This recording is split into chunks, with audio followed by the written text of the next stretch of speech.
Hello my dear friends, एक बार फिर से बहुत स्वागत है आप सभी का हमारे study channel super jump point में। डियर फ्रेंड्स, आज की इस वीडियो में हम डिस्कस करने वाले हैं यूटिलाइजेशन ऑफ इलेक्ट्रिकल एनर्जी के फर्स्ट चैप्टर इल्यूमिनेशन प्रदीपन के बारे में। गाइस, इससे पहले मैंने लेक्चर फर्स्ट की वीडियो को अपलोड कर दिया है। अगर आप लोगों ने अभी तक हमारे लेक्चर फर्स्ट की वीडियो को नहीं देखा है तो इसी वीडियो के डिस्क्रिप्शन में आपको लिंक मिल जाएगी। आप वहाँ जाकर हमारे लेक्चर फर्स्ट की वीडियो देख लीजिएगा, फिर इसके बाद अगर आप लोग इस वाली वीडियो को देखेंगे तो आपको ज़्यादा हेल्पफुल मिलेगी।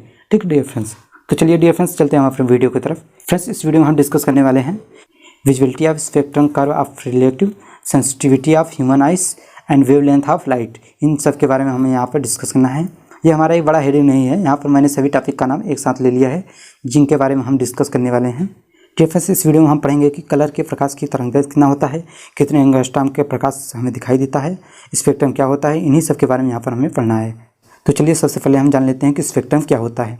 स्पेक्ट्रम की डिफिनेशन की बात करें तो जब से प्रकाश की किरणें किसी प्रिज्म से गुजरती हैं तो 7 रंगों में विभक्त हो जाती हैं। 7 रंगों में विभक्त हो जाते हैं तो हमें 7 रंगों की पट्टी दिखाई देती है। इसे ही श्वेत प्रकाश का स्पेक्ट्रम कहते हैं। ठीक है, जब हमारा श्वेत प्रकाश की किरणें होती हैं, जब किसी प्रिज्म से गुजरती हैं तो हमारा 7 रंगों में विभक्त हो जाते हैं। इन्हीं 7 रंगों के कलर को ही स्पेक्ट्रम बोला जाता है। ठीक है, चलिए डियर फ्रेंड्स, हम आप लोग फिगर के माध्यम दिखाकर समझाते हैं। यहाँ पर जैसा फ्रेंड्स आप देख पा रहे हैं इस वाले फिगर में, आप ध्यान देंगे यहाँ पर ये देखिए हमारा व्हाइट लाइट जा रहा है। ठीक है, ये हमारा व्हाइट लाइट जा रहा है। यहाँ से देखिए ये व्हाइट, इसका कलर भी व्हाइट है। ठीक है, यहाँ से जब जा रहा है ये हमारा प्रिज्म है। यहाँ पे ये जो आप देख रहे हैं बना हुआ त्रिभुज के आकार का, ये हमारा प्रिज्म है। जब इसमें श्वेत प्रकाश को गुजारा जाता है तो हमारा श्वेत प्रकाश जो होता है 7 रंगों में विभक्त हो जाता है। ठीक है, जैसे यहाँ पर आप लोग देख पा रहे हैं ये हमारा 7 रंगों में ये विभक्त हो गया है। ठीक है, यहाँ पे ये जो 7 रंगों की पट्टी प्राप्त होती है यही हमारा स्पेक्ट्रम होता है। जैसे कि यहाँ पे देखिए नीचे हमारा वायलेट रहता है, फिर Indigo, blue, green, yellow, orange और रेड। इसका जो क्रम रहता है वो निश्चित रहता है। आप लोग इस क्रम को याद कर लीजिएगा। इसका शॉर्ट नेम आप लोग जानते हैं विवग्योर, VIVGYOR। ठीक है, यहाँ से आप जैसा देख पा रहे हैं V से हमारा वायलेट हो गया, I से इंडिगो, B से ब्लू और G से ग्रीन, Y से येलो, O से ऑरेंज और R से रेड। ठीक है, ये हमारा 7 रंगों का कलर ही हमारा स्पेक्ट्रम कहलाता है। इसका जो शॉर्ट का नाम रहता है वो हमारा विवग्योर हो जाता है। ठीक है, VIVGYOR।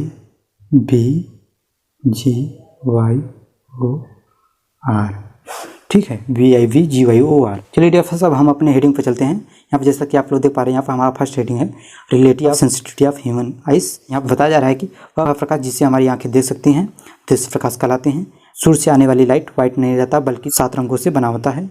उन रंगों के नाम विवग्योर हैं। इन 7 रंगों को प्रिज्म घटना में देखा जा सकता है। जिस प्रकार से मैंने आप लोगों को दिखाया है वही यहाँ पर बताया जा रहा है। ठीक है, यहाँ पर आप लोग ध्यान दीजिएगा, यहाँ पर VIVGYOR की जगह यहाँ पर J हो गया। ठीक है, यहाँ पर जहाँ पर J है यहाँ पर आपका G रहेगा। ठीक है, फिर डियर फ्रेंड्स यहाँ पॉइंट करके बताया जा रहा है कि विवग्योर को दृश्य प्रकाश तरंग कहा जाता है। जो यहाँ पर हमारा 7 रंगों का कलर होता है विवग्योर में जितने भी कलर्स रहते हैं वो हमारा दृश्य प्रकाश में आते हैं। बाकी सब इसके अलावा जो भी प्रकाश रहते हैं हमारे दृश्य प्रकाश में नहीं आते हैं। ठीक है, फिर यहाँ पर डियर फ्रेंड्स हमारा नेक्स्ट पॉइंट करके बताया जा रहा है कि human eyes are not equally sensitive to all colours. हमारा जो ह्यूमन आइज है वो हमारा सभी प्रकार के कलर्स के लिए सेंसिटिव नहीं है। ठीक है, फिर डियर फ्रेंड्स यहाँ पर हमारा जो नेक्स्ट पॉइंट है बताया जा रहा है कि eyes are most sensitive in the mid range near lambda इसको 555 नैनोमीटर ग्रीन कलर 555 नैनोमीटर में आता है। हमारा ग्रीन कलर आता है। हमारी जो आंखें होती हैं ग्रीन कलर के लिए अधिक सेंसिटिव होती हैं। ठीक है, जैसे यहाँ पर आप लोग देख पा रहे हैं ये कर्व के माध्यम से बताया जा रहा है।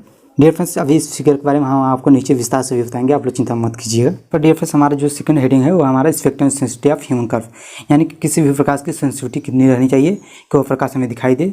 तो my dear friends, human eyes की जो सेंसिटिविटी है वो है 400 नैनोमीटर से 750 नैनोमीटर के बीच वेवलेंथ पर होती है, तो हमें स्पष्ट दिखाई देती है। जैसे अगर हम इसे एंगस्ट्रॉम में बात करें तो ये हमारा 4000 एंगस्ट्रॉम से 7000 एंगस्ट्रॉम के बीच रहता है। डियर फ्रेंड्स, यहाँ पर मैं आप लोगों को एक बात बताना चाहता हूँ कि ये जो वेवलेंथ है ये हमारा हर जगह अलग अलग दिया रहता है। ठीक है, नैनोमीटर में ये हमारा कहीं कहीं 400 से 750 नैनोमीटर दिया रहता है, और एंगस्ट्रॉम में बात करें तो कहीं पर हमारा 3900 से 7800 एंगस्ट्रॉम, तो कहीं पर 4000 से 7500 एंगस्ट्रॉम दिया रहता है। तो आप लोग अपने बुक में देख लीजिएगा, जो दिया रहेगा उसी को एग्जाम में लिखिएगा। ठीक है, 1 एंगस्ट्रॉम बराबर 10⁻10 मीटर होता है और 1 नैनोमीटर बराबर 10⁻9 मीटर होता है। ठीक है डियर फ्रेंड्स, नैनोमीटर से एंगस्ट्रॉम में किस प्रकार से बदलना है ये हमारे सिलेबस में नहीं दिया गया है, नहीं तो हम आपको इसके बारे में वीडियो बताते हैं किस प्रकार से इसे बदला जाता है। चलिए हम अपने चैप्टर के हेडिंग चलते हैं। इसके फ्रेंड्स यहाँ पर आप लोग देख पा रहे हैं, यहाँ पर बताया जा रहा है कि जब श्वेत प्रकाश की सिंगल रेज को एक प्रिज्म पर डाला जाता है तो 7 कलर्स प्राप्त होती हैं। सभी रंग की आवृत्ति तथा तरंगदैर्घ्य भिन्न भिन्न होते हैं। इस घटना को स्पेक्ट्रा तथा इन रंगों का पैटर्न को स्पेक्ट्रम कहा जाता है। ठीक है, जो मैंने आपको वहाँ पर बताया था उन्हीं को स्पेक्ट्रम बोला जाता है। इन रंगों को हम अपनी आंखों से देख सकते हैं, इसलिए इन्हें दृश्य प्रकाश कहते हैं। जो हमारे विवग्यों में 7 कलर्स होते हैं, इन रंगों को हम अपनी आंखों से देख सकते हैं, इसलिए इन रंगों को दृश्य प्रकाश भी बोला जाता है। फिर यहाँ बताया जा रहा है कि दृश्य प्रकाश का तरंगदैर्घ्य 390 नैनोमीटर से 780 नैनोमीटर तक होता है। अब देखिए यहाँ पर कुछ और बताया जा रहा है कि 390 नैनोमीटर से 780 नैनोमीटर है। ठीक है, फिर यहाँ पर दृश्य प्रकाश का तरंगदैर्घ्य सीमा 4000 एंगस्ट्रॉम से 7000 एंगस्ट्रॉम। यहाँ पर डियर फ्रेंड्स आप लोग ध्यान दीजिएगा कि यहाँ पर एक बार आपका नैनोमीटर में बताया गया है और एक बार आपका एंगस्ट्रॉम में, दोनों सेम ही है। ठीक है, अगर आप एग्जाम में चाहे नैनोमीटर में लिख दीजिए या फिर एंगस्ट्रॉम में, दोनों में से किसी एक को लिख सकते हैं, या फिर अगर आपको आता है दोनों आप लिख सकते हैं। अगर आप लोग कन्वर्ट करेंगे तो आपका एंगस्ट्रॉम में और नैनोमीटर में दोनों में सेम आएगा। फिर डीएफएस से आप बताया जा रहा है कि विजुअल स्पेक्ट्रम विद्युत चुंबकीय स्पेक्ट्रम का वह भाग है जो मनुष्य की आंख को दिखाई देता है। जो हमारा विजुअल स्पेक्ट्रम है मनुष्य की आंख को दिखाई देता है। डीएफएस यहाँ पर हमारे और काफ़ी सारे कलर्स हैं जो हमारी आंखों से नहीं दिखाई देती हैं। चलिए हम आपको फिगर्स के माध्यम से दिखाकर समझाते हैं। डीएफएस जैसे कि यहाँ पर आप लोग इस वाले फिगर में देख पा रहे हैं, यहाँ पर हमारा सभी कलर्स का नैनोमीटर में दिया गया है कि उनकी वेवलेंथ कितना रहती है। देख सकते हैं हमारी जो विजुअल लाइट रहती है, ठीक है, वो हमारे 7 रंगों में जब विभक्त होती है तो उनका कितना वेवलेंथ रहता है, यहाँ से आप उससे देख सकते हैं। और इसके नीचे जो इसके नीचे 3 यहाँ पर दिए गए हैं यहाँ पर, और ऊपर साइड जो 3 दिए गए हैं ये विजुअल प्रकाश नहीं है। फिर इसके नीचे देखिए हमारा अल्ट्रा वायलेट है, फिर इसके बाद हमारा एक्स रेज है, फिर गामा रेज है, फिर इसके ऊपर विजुअल के ऊपर हमारा इंफ्रारेड, माइक्रोवेव्स और रेडियो वेव्स भी रहते हैं। देख सकते हैं 3 ऊपर रहता है 3 नीचे, और जो हमारा बीच वाला पार्ट रहता है यानी कि विजुअल लाइट वही हमें दिखाई देता है। ठीक है, डीएफएस यहाँ से आप हर एक प्रकाश का वेवलेंथ दे सकते हैं कि रेड का देखिए हमारा 700 नैनोमीटर हो गया, येलो का देखिए 580 नैनोमीटर हो गया है। इसी प्रकार से यहाँ से आप इसे देख सकते हैं। ठीक है, डीएफएस जैसा कि इस वाले फिगर में आप लोग देख पा रहे हैं, यहाँ पर हमारा जो विजुअल लाइट है यहाँ पर हमारा आग बना हुआ है। ठीक है, यानी यही जो हमारी प्रकाश किरणें यही हमें दिखाई देती हैं, और बाकी सभी यहाँ पर इसके ऊपर जो 3 दिए गए हैं और इसके जो नीचे 3 दिए गए हैं ये हमें नहीं दिखाई देते। फिर डीएफएस जैसे कि यहाँ पर आप लोग देख पा रहे हैं वेवगियर, ये जो हमारा होता है मैंने आप लोगों को बताया था कि 4000 एंगस्ट्रॉम से 7000 एंगस्ट्रॉम के बीच रहता है। अभी हम इसके बारे में भी चर्चा करेंगे कि यानी कि बैगनी कितना रहता है, इंडिगो कितना रहता है, सभी का कितना कितना एंगस्ट्रॉम रहता है। जैसे यहाँ पर मैंने आप लोगों को बताया था कि हर एक कलर का नैनोमीटर में कितना वेवलेंथ रहता है, उसी प्रकार से यहाँ पर एंगस्ट्रॉम में हर एक कलर का कितना वेवलेंथ रहता है उसके बारे में भी हम बताएंगे अभी। तो आप लोग वीडियो को पूरा देखते रहिएगा। डीएफएस यहाँ पर हमारा नेक्स्ट पॉइंट है 4000 एंगस्ट्रॉम से 7000 एंगस्ट्रॉम दृश्य प्रकाश तरंगे होते हैं। जो हमारा 4000 एंगस्ट्रॉम से 7000 एंगस्ट्रॉम के बीच जो प्रकाश किरणें होती हैं वो हमारे दृश्य प्रकाश तरंगे होते हैं। फिर यहाँ बताया जा रहा है कि 3800 या 4000 एंगस्ट्रॉम से छोटी तरंगे परावैगनी तरंगे होती हैं। फिर यहाँ बताया जा रहा है कि 7000 एंगस्ट्रॉम से अधिक अवरक्त तरंगे होती हैं। ठीक है, यहाँ पर जैसा कि आप लोग देख पा रहे हैं यहाँ पर हमारा इंफ्रारेड और अल्ट्रावायलेट दोनों के बारे में बताया जा रहा है। ठीक है, डीएफएस जैसा कि आप लोग इस वाले फिगर में देख पा रहे हैं, मैंने आप लोगों को बोला था कि चलिए हम दिखाते हैं। तो यहाँ से आप देख सकते हैं कि हर एक कलर्स का कितना एंगस्ट्रॉम रहता है। यहाँ से आप देख सकते हैं ये जो हमारा वायलेट कलर दिया गया है ये हमारा कितने एंगस्ट्रॉम का रहता है, 41 एंगस्ट्रॉम का रहता है। इंडिगो हमारा 44 एंगस्ट्रॉम का, ब्लू लाइट हमारा 47 एंगस्ट्रॉम का, ग्रीन हमारा 5150 एंगस्ट्रॉम का, फिर येलो लाइट हमारा 5600 एंगस्ट्रॉम, ऑरेंज लाइट हमारा 6200, रेड लाइट हमारा 7000 एंगस्ट्रॉम के बीच रहता है। ठीक है, तो हमारा सभी प्रकाश का वेवलेंथ एंगस्ट्रॉम में हो गया है। यहाँ से आप इसे नैनोमीटर में भी देख सकते हैं, ये सब यहाँ पर सब नैनोमीटर में दिया गया है। जैसे रेड का कितना रहता है, ऑरेंज का, येलो का, यहाँ से आप देख सकते हैं। ठीक है, अगर आप इसकी स्क्रीनशॉट लेना चाहते हो यहाँ से इसकी स्क्रीनशॉट भी ले सकते हैं। ये हमारा एंगस्ट्रॉम में हो गया और ये हमारा नैनोमीटर में। फिर डीएफएस चलिए अब हम चलते हैं अपने नेक्स्ट टॉपिक की तरफ। यहाँ बताया जा रहा है कि आँख की अपेक्षित संवेदनशीलता व तरंगदैर्घ्य के मध्य वक्र यानी कि DFS spectrum sensitivity of human curves. यहाँ बताया जा रहा है कि अपेक्षित संवेदनशीलता का आशय यह है कि मानव नेत्र किस रेंज तक की तरंगदैर्घ्य प्रकाश को देख सकता है। इनके बीच खींचा गया वक्र यह प्रदर्शित करता है कि तरंगदैर्घ्य बढ़ने पर सेंसिटिविटी किस प्रकार व्यवहार करती है। प्रयुक्त ग्राफ में हम देख सकते हैं कि सबसे अधिक संवेदनशील रंग का तरंगदैर्घ्य 5500 एंगस्ट्रॉम है। इस तरंगदैर्घ्य पर लगभग हरा रंग है। मानव नेत्र की अपेक्षित संवेदनशीलता व तरंगदैर्घ्य के मध्य खींचा वक्र नीचे दिखाया गया है। यहाँ पर जैसा कि आप लोग देख पा रहे हैं, देखिए यहाँ पर हमारा वेवलेंथ है और यहाँ पर हमारा relative sensitivity of human eyes. ठीक है, यहाँ पर देखिए ये 7 रंगों के लिए यहाँ पर हमारा दिया गया है। जैसे यहाँ पर देखिए हमारा वी लिखा गया है, फिर यहाँ से जैसे वी आई यहाँ पर हो जाएगा, ये I V I V V, फिर यहाँ पर हमारा जी हो जाएगा, G V I V G Y O, फिर यहाँ पर हमारा आर हो जाएगा। ठीक है, इसी प्रकार से हमारा ये हो गया पूरा विवग्योर।